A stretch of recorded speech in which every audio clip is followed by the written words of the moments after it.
Do you ever feel like you have nothing to read? Picking up 1, 2, or 10 books and never being able to finish them because they're just not what you're looking for?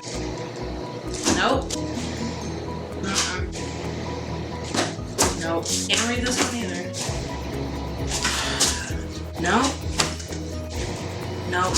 You, my friend, are probably in a reading slump. They are tough and they are hard and they are just basically the worst. I'm here to help you. I'm going to give you some tips to break out of that slump and to kick it to the curb and never look at it again. Today we're talking about reading slumps right after these messages. Reading slumps are the worst.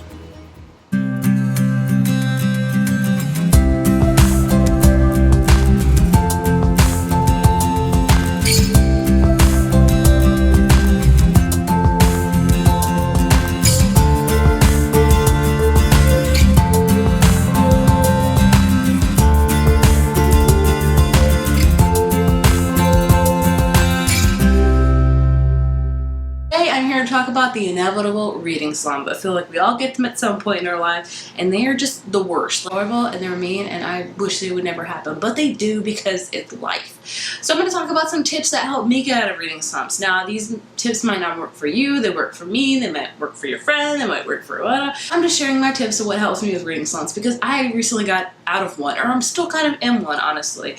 Basically what happened is I got really busy with my work life and personal life, and reading just kind of fell to the wayside, and no matter what book I picked up, and I picked up a lot, never really helped me out. But I'm going to talk about what helped me get out of that reading slump, or give you some tips to help you get out of that reading slump, because it can happen, my friend. We can get out of this reading slump and we can punch it out of the way. Tip number 1, reread a favorite. Now this is a definite winner for me as far as getting out of a slump. I feel like always rereading one of your favorites will just make you fall in love with reading again. You'll be happy. You'll be like, oh, why did I ever get in a slump? It really helps you out a lot. Reading a favorite can just boost up your whole love of reading. When you fall in love, you read some of your favorite characters again, you're like, oh my gosh, why have I not read this book every day of my life? And it's just amazing, and that could really help you going into a next. Tip number 2, try an audiobook. I am a huge advocate for audiobooks. I love them. I think they're great. I've actually combined tips 1 and 2 right now, and I'm listening to Harry Potter on audiobook, and I am loving it. So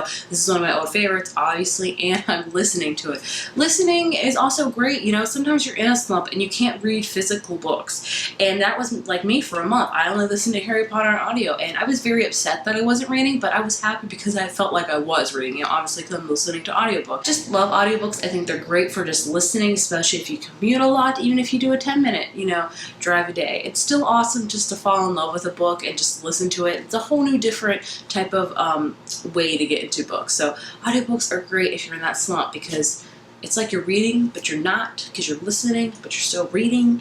Does that make sense? Tip number 3, read something light and that's not very complicated. For me, that's contemporary. The one thing that really gets me out of a slump is contemporary books, because I just love contemporaries because they're light and they're fluffy and I just fall in love. That's just how it goes for me. So whenever I'm in a reading slump like I was, I pick up something light and something like, you know, that's not going to leave me devastated or make me think a lot. It's just something, you know, like a summer read, honestly. I took Love and Gelato. This is the actually first book I've read this entire month of June. That's right, this is the only book I've read so far. But it was perfect. It was a light, fluffy book, and I actually saved it on my shelf for that particular purpose. So what I'll do is I'll leave some contemporaries on my shelf that I haven't read, even though I'm dying to read them at that moment, but I'm like, I need to save that for a rainy day, for a slump day, because it will happen, and it did. I've been saving this for a couple of months because I'm like, I'm going to save this for when I don't want to read anything else because I just can't pick up anything, and it really helped me. So if you, light and fluffy will always win it for me, honestly. Tip number 4, go to the library, pick up any book that interests you, pile them up, how many it ever may be, and check them out and go home and try to read them. Now, if you pick 20 books and you try to open and you can't get past 20 pages on every single one of those books, it's okay. No money lost, and you've still tried. Sometimes going, you know, looking at your shelf can get very overwhelmed. I do. Sometimes I'm like, I have all these books to read, and I don't want to read a single one. I know a lot of people feel that way, and it's okay. So sometimes going to the library and looking at their thousands of shelves and just picking one up at random may help you out. It's helped me out. Library has saved me many times when I've been in a slump because I've just picked up something, you know, random that I haven't felt like I need to read. That's like, especially if you're a book reviewer, you feel like, I need to read this. You're expecting my opinions on it. But when you go to the library, you can just pick any one of them up and say, I'm going to take you home. I may like you, I may not, but I will return you either way. Libraries are great. Tip number 5 is to read out of your comfort zone. Now, for me, I have a lot of things that are out of my comfort zone. Number 1, I don't read a lot of like mysteries or thrillers. I'm not very good with those, but this year already I've read one thriller and I've loved it, and that's definitely out of my comfort zone. And I think reading out of your comfort zone may spark up a new love for a different thing. So I'm not saying like I'm not going to read any horror books, because that's way out of my comfort zone, so past my comfort zone, I don't even want to look at it because I'm a scaredy cat. But one step closer to my comfort zone is the thrillers, where they're not super scary, but I still feel like it's out of my comfort zone, and that really helps, break the mold. So sometimes if you read just fantasy or just contemporary or just both of those, and you feel like you're in a rut because you're like, I don't want to read any more fantasy contemporary, then I have nothing else to read. Try one out of your comfort zone. It may spark up something. It just may help you get in to read any book at all. When you're in a slump, reading any book will do. Any book at all. Tip number 6, probably the tip that you don't want to hear, but embrace the slump. Let it happen. It happens to all of us, people. Like I said, I'm still somewhat in a slump. I haven't really read a lot, but it's taken me a while, but I'm like, it's okay. I will not always be in a slump. What happens is sometimes we'll have 3 great reading months in a row, and you're like, oh my gosh, I've read so many books these past 3 months, and I feel like nothing can stop me. And then the slump slaps you in the face and knocks you back down the ground. They're like, no, you can't read anymore. You've read too much and you gotta calm down. Maybe that's how it is, but you just have to embrace the slump. Maybe just binge watch on Netflix.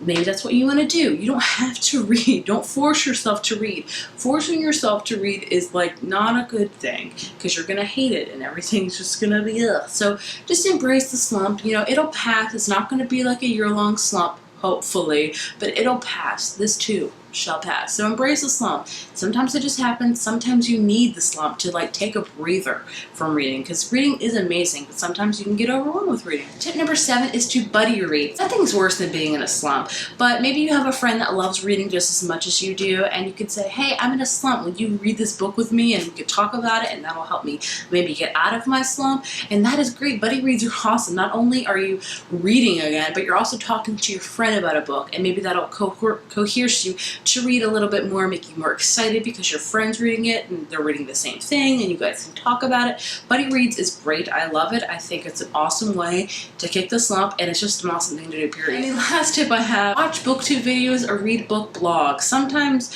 you're in a slump, but maybe you just hop on Booktube and watch other people talk about books, and you're like, oh my gosh, I haven't read that book, and then you pick it up and then it's amazing, Or maybe you go to a certain book blog and just get inspiration. Inspiration will really help you out when you're in a slump, because I feel like I have said slump 50,000 times. Life. Whenever I am not reading a ton, I will just watch a ton of Booktube videos. I'll read a ton of blogs just to get inspiration, just to think about books again, to like start wading in the water to get to books. So those are my tips of getting out of a reading slump. I hope you enjoyed them, and I hope they will help you out if you are in a reading slump. And if you are, I am there with you. I am getting through it. We'll make it through. We'll get through the slump together. We can do it. And it's okay that we're in slumps. I keep telling myself that every day. It's okay. It's okay. I really do hope these tips helped you and they, get you flowing on reading again. If you have any other tips for getting out of reading slump, leave a comment down below. Let's just make this whole discussion of helping people get out of reading slumps, because that is the goal, to get out of the slump, to get out of the woods with the slump, just to kick it away. If you like this video, please give it a thumbs up and hit subscribe, and I will see you next time. Hopefully we will all be out of our reading slump. Bye.